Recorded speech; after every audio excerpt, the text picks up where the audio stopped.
Hey everyone, hope you're all doing well. And on today's episode, I want to show you how to take some recorded drums and make them big and punchy.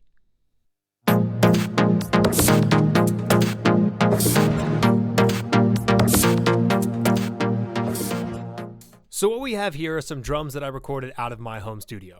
And what we're going to do is make drums that sound like this.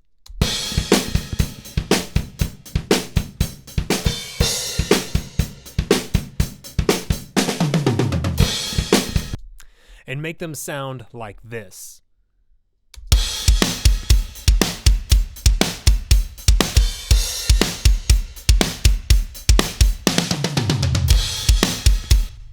What I like to do as far as my style of sound is I love the sounds of metal drums, how they're produced with the very big, punchy, thrashy kind of sound. But I just tone it down a little bit for the kind of sound that I go for. I play in a band that's heavy rock, very hard rock, but we're not quite into that zone or that boundary that's considered metal, although sometimes we are classified that way. So don't really go for such a thrashy sound, although I love it, but tone it down just a little bit to get more of a punchy, really heavy rock sound. So let's go ahead and look at the processes of how I get those drums to sound as they did to how they do. On the original here, we see that we have these basic tracks all right here. And then what I like to start off first is, after recording drums, is adding my subgroups. So what I'll do is add the S sub M that's here. I'll add another subgroup, which is the S sub M, and then I'll add my main out. Now the S drums, now that just stands for stereo. So all of my other drum tracks you see right here, now, all of these are going to feed in to the S drums. As an exception, the two overheads, those actually will filter into these three right here. They'll go into these three, but then these three will feed into this S drum, so that everything is actually going into this one fader. And that'll give you control of the overall sound of the drums by just moving this up and down a little bit, as well as any processing you put on will affect the drums globally. Everything being sent into the S drums will be sent into this S sub M. That stands for stereo sub mix. And both of these aux channels are stereo. You know, the drums will have some panning, so you want to make sure we have a stereo track for that, as well as for the overall mix, because the S sub M is going to be used for the entire song. The next thing I like to look at is the time alignment of all of my tracks, mainly the overheads and the room mics. So what I like to do is line those up with the snare drum, so that the snare is sounding very powerful, as powerful as it possibly can before you do any processing. And it really comes down to a preference. You can either choose your kick or your snare for lining it up, but I like to choose the snare. So to do that, and I've already done that here, but I'll show you how that works. So we'll take this snare track, and I'm going to move this down in these tracks here and put it right above where we have the mid and the side. Again, these are the mid side overhead configuration that I used. So what I do is look at these transients for the snare right here. And if you zoom in, what we're wanting to achieve here is to have these line up. And you can see here that they already do, because I've done this beforehand. But what you might see, and definitely, let's move this snare down to where the room mic is, and which is right here. Okay, so you can see it's lined up here as well, and it may not actually be that way. Well, it won't be since I've already moved it. Now, I'm a visual person. I like to physically move the track to where you can see it's lining up. There are some plugins that you can use instead that can do the same thing for you, but being such a visual person, I like to see it. Now, if beforehand, you might see something that's more like this, your snare way over here, and your actual snare right here. Then what I would do is I would just move that and line it up. But definitely want to check that. That'll really help with your overall sound before you even start getting into mixing. You just gives you a great advantage of your sound Now, after we have time aligned our tracks, the next thing I want to check is polarity. What we're going to be looking at specifically are the snare top and the snare bottom, which these two right here. And we're just going to solo those, and then we're going to go and look at them here. And what I'm actually going to do is move this snare bottom right here. All right, so we can kind of see them together. And now we're going to zoom in and look at the waves. And you can see that they're actually going in opposite directions. See, now that's going to be causing some phase issues and most likely thinning out the sound of the snare. And we'll just check it out both ways. Listen to it with the polarity flipped and with it not flipped, and then make the judgment what sounds better. All right, so we're going to go ahead and throw on the trim here and check the polarity.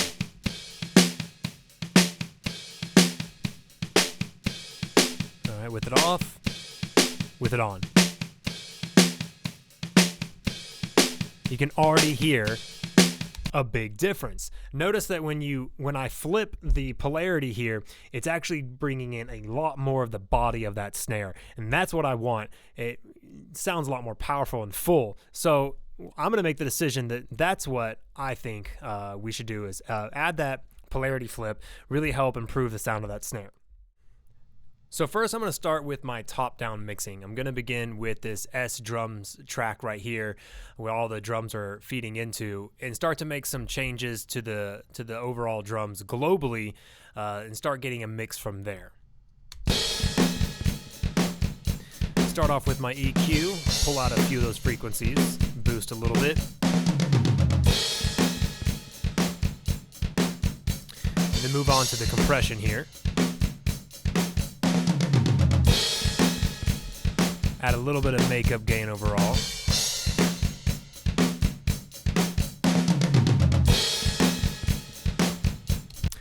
Then I want to add this saturation, just a little bit. Again, everything that I was applying here is just done very subtly, because again, everything's happening all around. So we'll make the smaller adjustments to individual elements of the drum set later, but here we're just doing little changes. So let's listen to with the saturation knob.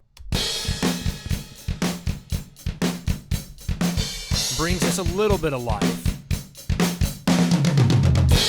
Might boost it just a little bit. Turn it off again. See, really helps push it a little bit, give it a little more life. And the next, of course, I had my favorite, this transient designer. So let's listen with that on.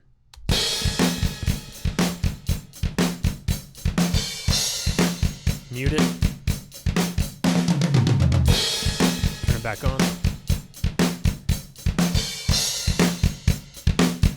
You can push it here even a little bit. I really love this plugin. Really gives it some power and some just attack on those transient. Really lets the sound of the drums just push through there. And this is just being applied overall. So, you know, we can start here and get an idea of where we're going to go next. So let's just leave it with that on the S drums track. And now let's move on to the overheads.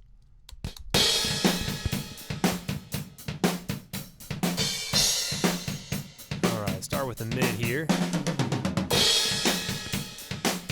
Add a little life here on the high end. Just do a cut around the 350-ish range without it.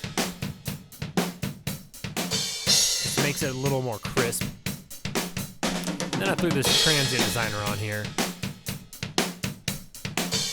Helps it push a little bit. A little bit of compression there, just for the overall transient. And now let's listen to the sides.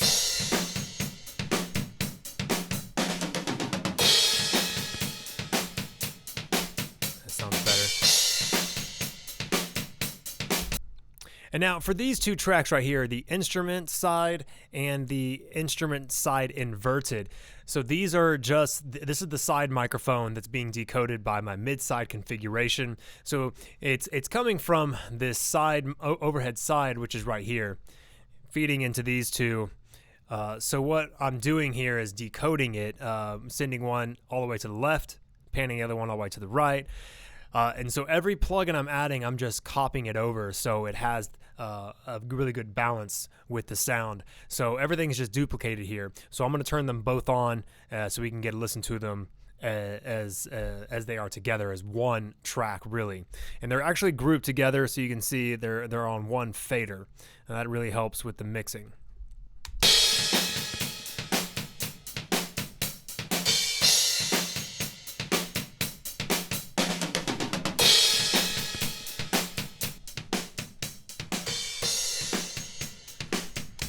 And I should have had that trim already on. What this is doing is just reversing this with the polarity flip. It really actually makes a difference. If you listen, we turn it off.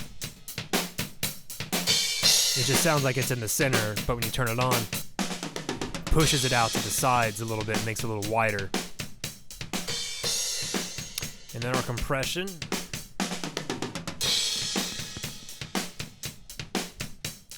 Just a little bit of compression there. I mean, it's pushing it down pretty good. But the thing is, I don't normally add compression onto my overheads. Very rare, in fact, do I. But I was adding these transient designers, which was pushing a little bit of that transient through. So I just decided to add a little bit of compression there just to keep those peaks from hitting too hard. So let's listen again with all these elements turned on. Doesn't sound bad for some overheads and for the overheads alone. Now actually we're gonna go and turn on the room mics or the room mic and hear how that sounds being blended in here.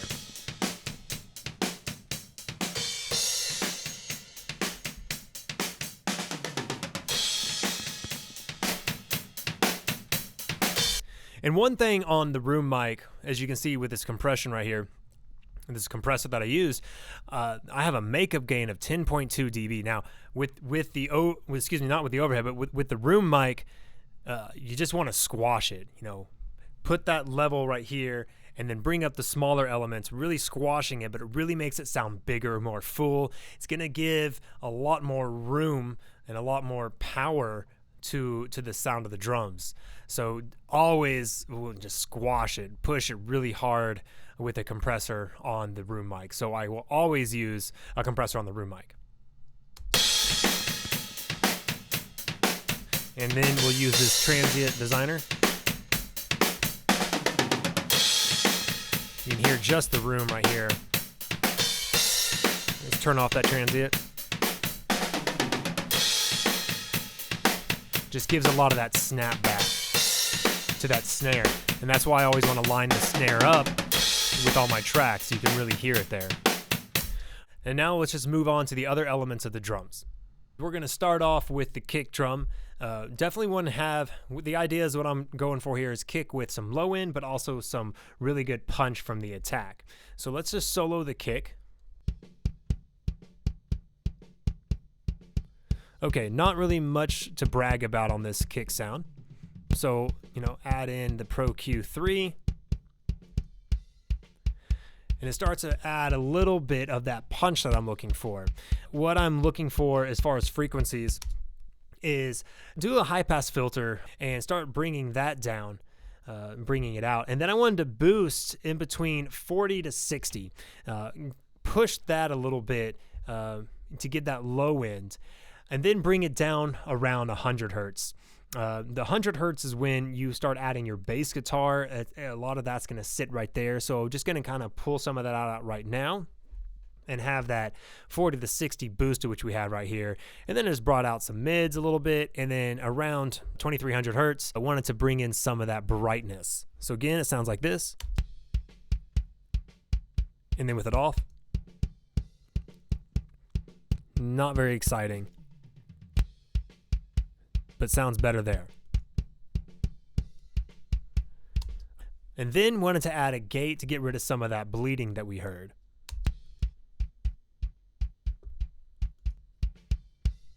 With it off, with it on.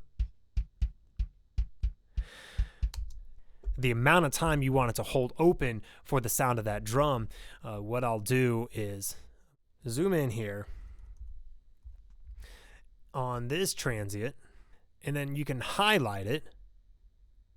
And what you're going to get right here is this number, which you see is 0.044, the length of that note. And it actually goes on a little bit longer. We get 0.064. So that's about how long, these kicks are lasting, how long it's in and out, and the length of this transient. So we want to make sure that I'm not trying to cut it off too soon. I want it to hold for the sound of that, at least for the sound of that transient for right now. Let's add a little compression. Add a little makeup gain on that compression there. Not compressing it a little bit there, a little over 3 dB, but added some makeup gain to add some volume there. With it off. With it on. All right, see how it really start to come back into play there. I really wanted to shape the sound a little bit more. Didn't have what I was really chasing, so I added this second EQ. With it on. Adds a lot more of cushion, a lot more push. Now after that, I wanted to add another compressor, but this time the multi-band compressor. So let's take a listen with that one.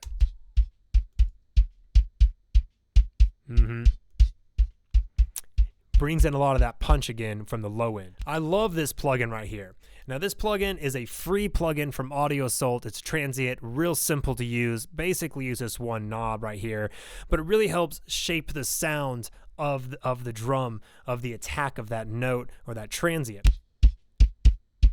Mute it. Sounds a little clicky, but I think it's going to work in the end because we're going to incorporate a trigger as well.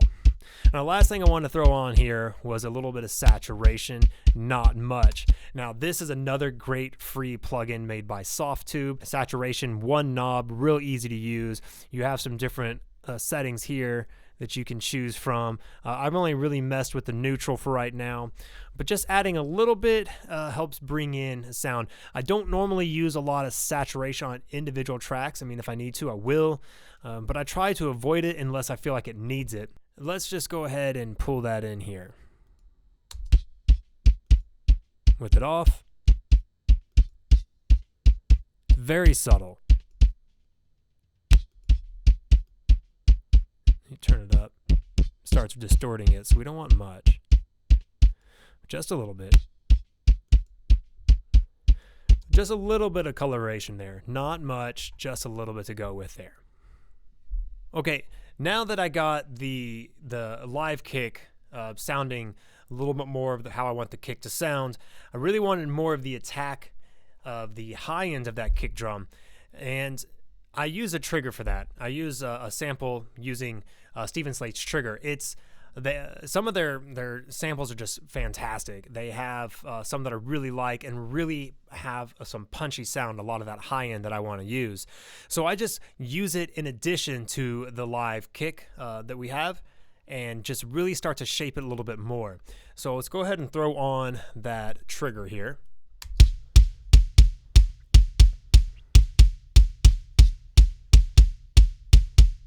Okay, pretty good sound. Let's start off with that. Add a little bit of compression here, and a little bit of makeup gain. Kind of push it a little bit so you hear that. All right, next, let's put on the Transit Designer. I feel like I use this on every track. I probably do. You hear how that power comes in, really starts to punch. With it off. Gives it more attack. Then I wanted a little bit more. I wanted to add a little bit more shaping to the sound, so I added this second EQ here. Now let's listen with this on. Boosted some low end, took out some more of the mids, and pushed a little bit of the highs. Didn't need too much because I don't want to overdo it, but adds a lot of that high end there. Really like that. Now, also, right here, I was running a bus. So this bus is actually running to the gate that we have here with the side chain with the kick trigger side chain. That's what SC stands for right there. So I'm sending it. Now the reason why is because with the trigger, there's no other bleeding. It's just the kick. So what I'm doing is running that into the gates that we have on the live kick drum. That allows the gate to only be open when the trigger's hitting, so it will be blended better.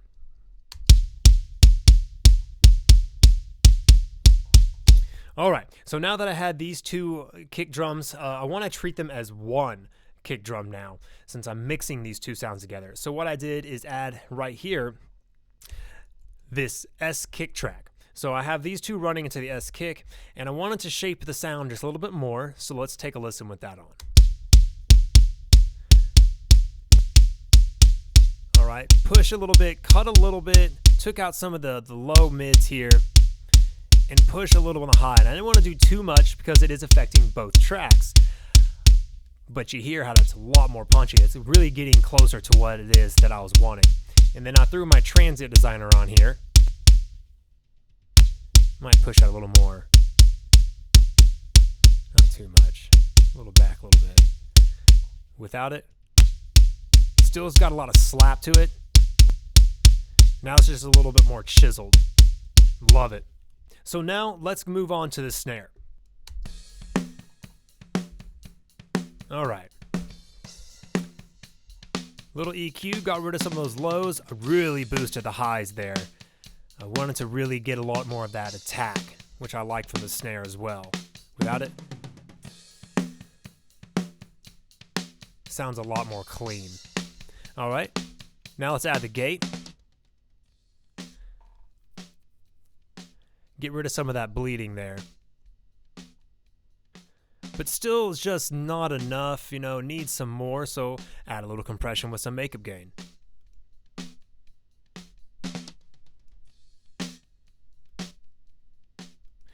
Helps a little bit. Didn't want to push too much. Too much makeup gain will make it sound distorted. So I just want to move on. And there's this other plugin that I really like to use. I watch a lot of Warren Hewart with Produce Like a Pro, and he's got some fantastic tips on mixing all sorts of things. And on one of his videos, he featured he featured Jordan Valeriat, and he had a video where he was showing where he mixes his metal drums. And again, you know, I love the sound of metal drums, and he was using this lo-fi plugin here. What this does is it can add some distortion to the sound, making it overall sound bigger, more energy, without actually making the transient itself bigger. It just sounds bigger. So I started to use it, and it really works. So let's listen to it.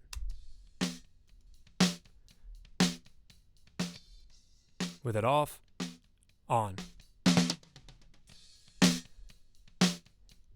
Just fills it out a little bit. Then I went and added this multi-band compressor to really kind of shape the sound that we were getting. Starts coming through a little bit cleaner, pulled out those mids and boosted the high and low. And then threw on my transient designer. Starts to chisel it a little bit more, getting closer to what I wanted. All right, so that was with the live snare. So here's another trick that I learned from Warren Hewart. He actually would take his snare channel and just duplicate it.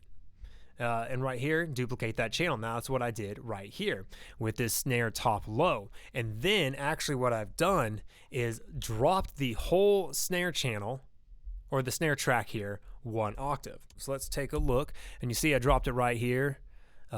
Dropped it down with this pitch shift a whole octave. And now let's take a listen. And we're going to listen to just the low end. So that's the actual drum. And then here's with it dropped down 1 octave. So we lowered it a whole octave. Sounds like this. Not too flattering, but it's just going to fill out the body. And I even have it set really low in the mix. If you pull this up, a little bit on this goes a long way. All right.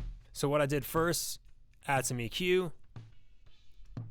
Really kind of get rid of what I wasn't. I didn't need any of that high end.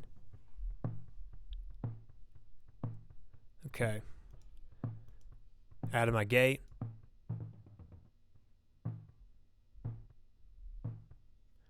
Pull it out a little.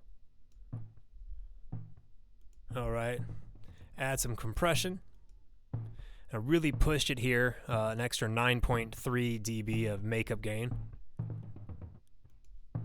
Then I wanted to shape it with the multi-band compressor. Then added my transient designer in there.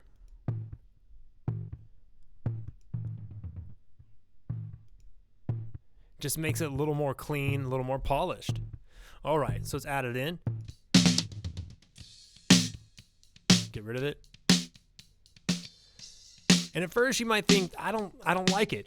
And I don't actually like it at first too, but when it's grouped all together, really fills out the snare a little bit. That's why I pull it down low. You don't need much of it. All right. So with those two added, next what I wanted to do was the same thing that I did with the kick drum, is add a sample. And again, I used the Trigger by Stephen Slate.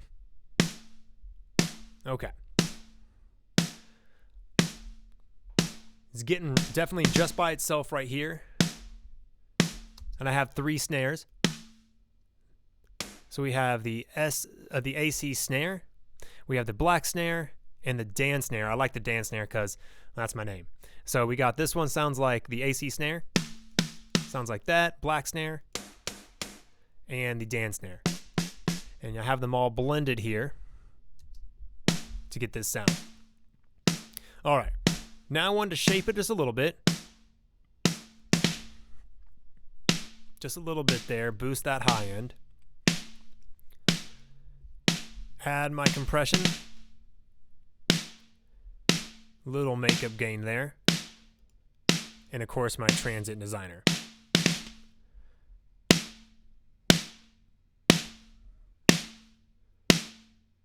Really starts to punch. I was pretty happy with the sound. Again, definitely getting to where I wanted it to be. I wanted a little more slap. So what I actually did is sent this track into this snare slap right here, this aux channel, and just added a EQ and a transient designer. So let's listen to that.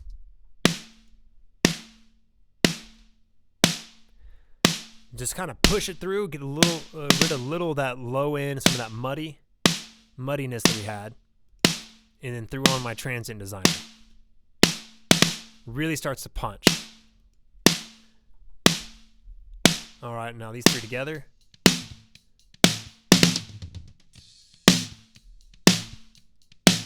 Let's listen to the snare bottom here. Let's bring in the EQ. Push that high in. Add our gate, which has the snare trigger being sidechained in there. Add our compression. A little bit of makeup gain. I like that lo-fi, so we're going to add that in.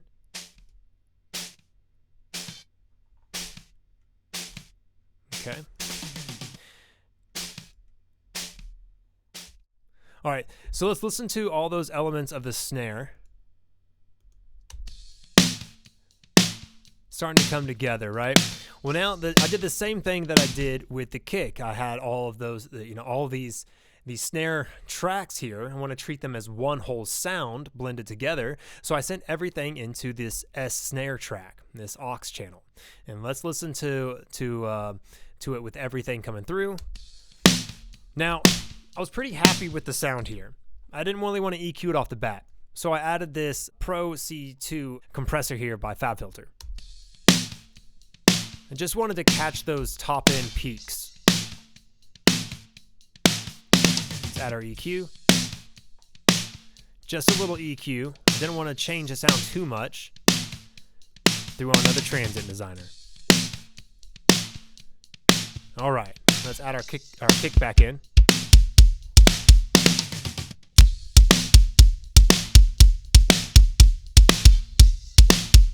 All right. And I'm liking the way that's coming together. Starting to sound like a real powerful, punchy drum set.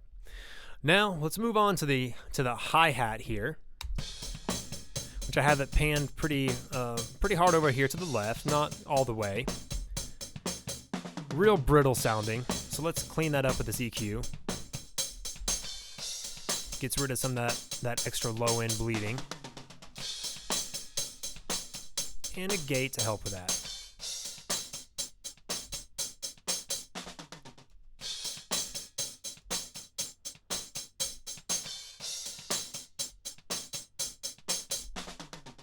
Don't even really honestly need the gate, but we'll just leave it there. I didn't want to mess the hi-hat too much because you're getting it also in the overheads as well. So I just like to have the hi-hat microphone so you can add a little bit more and place it more on the whatever side you prefer. When I mix drums, I like the drums mixed from drummer perspective, not audience perspective. It's probably because I'm a drummer. I want to sound like I'm in the drum set. So that's why I do it from that perspective. Now let's move on to the tom here. All right, so pushed it right there. Without it, it's at the gate.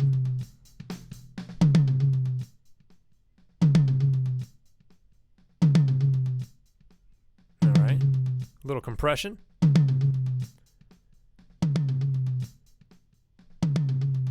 And then I wanted to shape it a little more with this multi-band. Love this multi-band. Really kind of made it sound a little richer. And then throw on our transient. And then I wanted to shape it a little bit more with this last EQ. Okay. All right. But it wasn't completely what I wanted.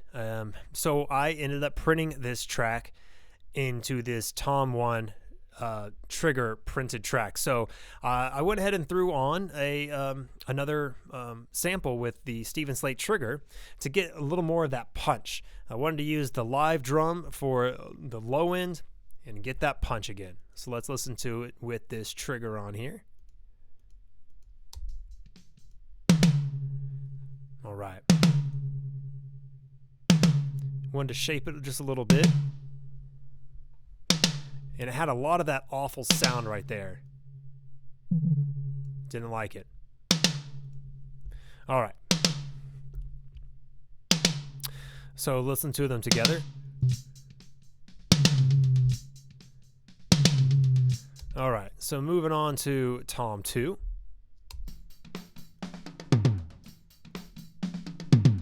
Add the EQ, add our gate, get rid of that bleeding, compressor, just a little makeup gain, get that multi-band.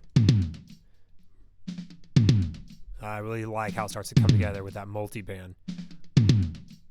Add our transient.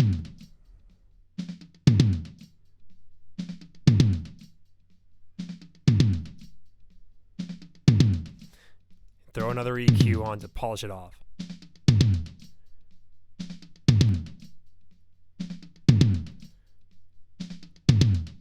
Just shape it a little bit there.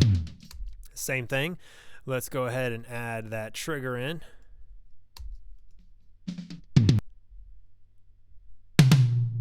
There we go. Let's go ahead and shape it. Get rid of that. That's peeking through right there. Mix them together.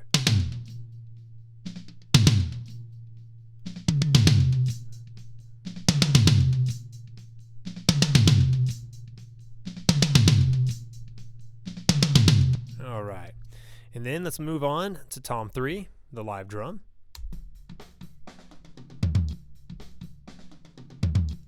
Let's add our gate.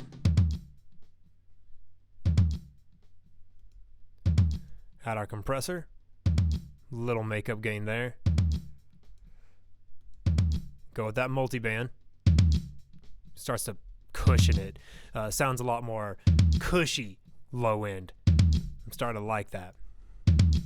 Throw on a transient. A little more maybe. Shape it again with that last EQ. Sounds warm. Real warm. I like that. And again, printed this track, threw on this trigger. Shaped it with the Pro Q3. pull out again those low end, and let's mix it here. I like that.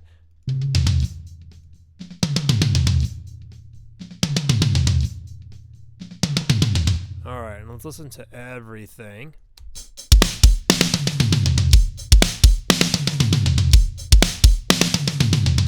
All right, starting to really get some power to it. And now let's throw in those overheads and the room mic, really help fill everything out.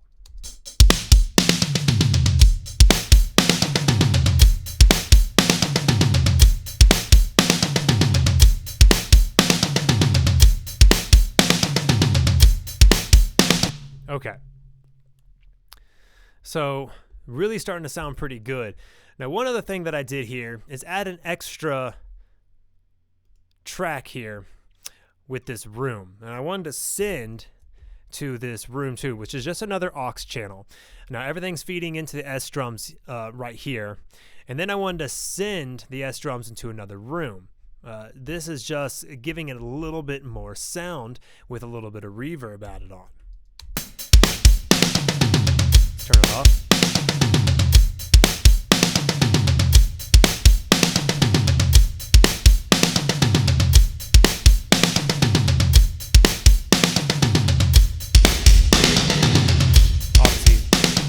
Obviously has too much, but I wanted to show you, exaggerate it so you can hear it.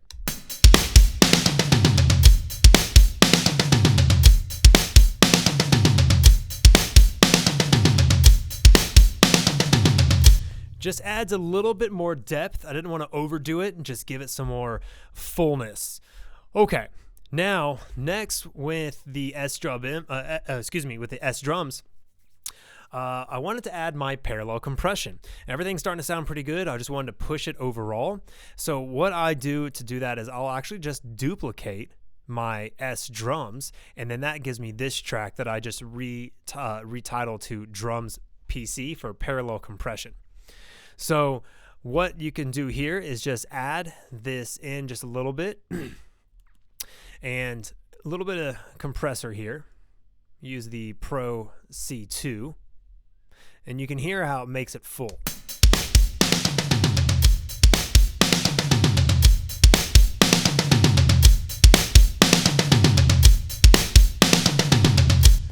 I love parallel compression because what it adds a lot more power and punch without distorting the transient. I'll use it on a lot of my tracks, if not all of the tracks. They will have their own little parallel compression to really help push through the mix. Okay, so after that, I wanted to add just the reverb for everything and make it sound more spacious. So we'll go ahead and loop it back from this 4-bar loop we had.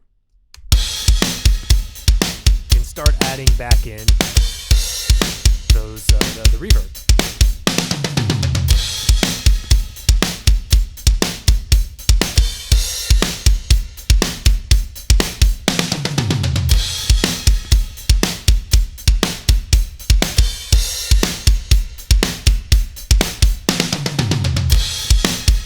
Really starts to sound a lot more just punchy right here.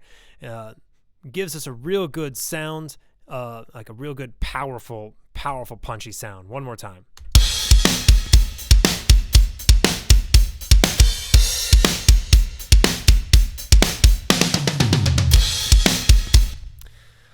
Okay, so I'm feeling pretty happy about that. I'm just going to leave it there as it is right now. Of course, later on you might come back and make some tweaks, but it really was what I was chasing. A real good, punchy, powerful, big sound. So there we go. I'm going to leave it here. I really hope that this video was beneficial to you. If you have any tips, please share them in the comment section down below. Now, if you like this video, please leave it a like. If you want more content just like this, please subscribe to this channel. And always, always, always, thank you so much for watching, and we'll see you next time.